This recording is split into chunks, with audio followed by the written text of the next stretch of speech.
ಅವತರಿಸಿದೆಯ ಹನುಮ ಧರ್ಮವ ಉಳಿಸಲೆಂದು.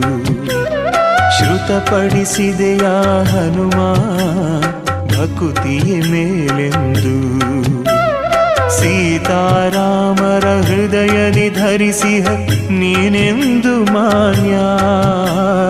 ಸೀತಾರಾಮರ ಹೃದಯದಿ ಧರಿಸಿಹ ನೀನೆಂದು ಮಾನ್ಯ. ನಿನ್ನ ನಾಮವ ಜಪಿಸಲು ಅನುದಿನ ಜನುಮವಿದೆ ಧನ್ಯ.